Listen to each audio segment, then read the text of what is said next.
Guten Morgen. Es ist wunderbar. Sonntag. Ich hoffe, Sie haben einen schönen Tag. It's a beautiful Sunday. I hope that you are having a great day. Well, let me see. One thing the PRG government had said over 40 years ago is that once capitalism get a hold of Grenada, it will strangle Grenada. And it seems what they have said has actually come to pass. Not because capitalism by itself is inherently evil. That's not the case at all. It's actually a very good thing. But because the traditional mechanisms in place of cooperation, sharing, and looking out for each other has evaporated.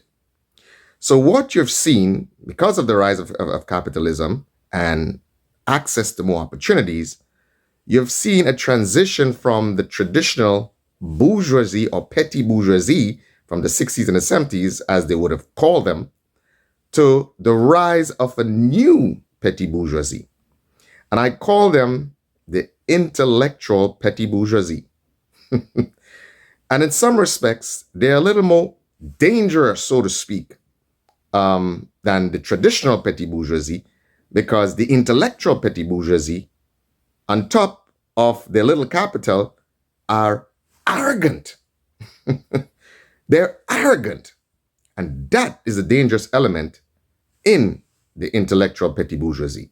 So what you would see them doing is not using the intellect for the betterment of Grenada collectively, but to use the intellect to try to outsmart what the PRG would have called the proletariat, a working class, and the poor peasant class, so to speak.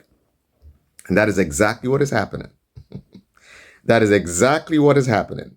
So that petit bourgeois intelligentsia actually has not done anything to move Grenada forward. Well, let me rephrase this, because they've done a lot to move themselves forward, but they have not done anything to move collectively the struggling mass of Grenadian people forward. Because what they do, they depend on them for their survival. They depend on them for their enrichment. So they will bamboozle them most of the times to gain power. And when they gain power, they will always give them pennies on a dollar. They will not do anything to facilitate and improve the lives of these people. The very people who they depend on for their power and enrichment.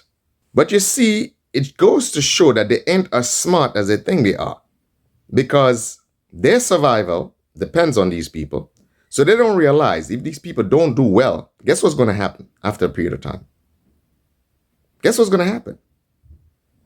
It will impact their own lives. But they do not have the foresight to see that. And what sort of, disgusts me with the petty bourgeois intelligentsia is that when they're afforded the opportunity to show how smart they are, okay, to show how intelligent they are, they totally fail. Anytime they go up against some regional or international body or organization or people, then they totally fail. They cower, they back down, and you could see the weakness in them. That is why when you see they go collectively to talk to international governments, they totally get taken for granted. They totally get, bent out of shape. They totally get demoralized. And again, I have to point to the fact. Look what happened with the meeting that was had with Marco Rubio.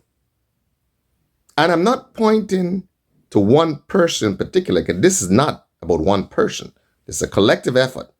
So if you don't have the backing, if you don't have the resources to support you, guess what? It'd be difficult. It is the same thing the socialist Marxists, petty bourgeois, because that's what they were. They were pretending to fight the traditional petty bourgeois from 79 to 83, but they themselves became militarized petty bourgeois of sorts. And when there was an opportunity again for them to show how tough they are, how intelligent they are, and how smart they are, when they went up against superior forces, what did they do? They dropped their pants and they ran. Again. So we're seeing the same thing with this new breed of intellectual petty bourgeois who think they're smarter than everybody, feel like they're smarter than the whole of Grenada. Okay? But there's some very, very civic voice, but there's some very, very patriotic voices.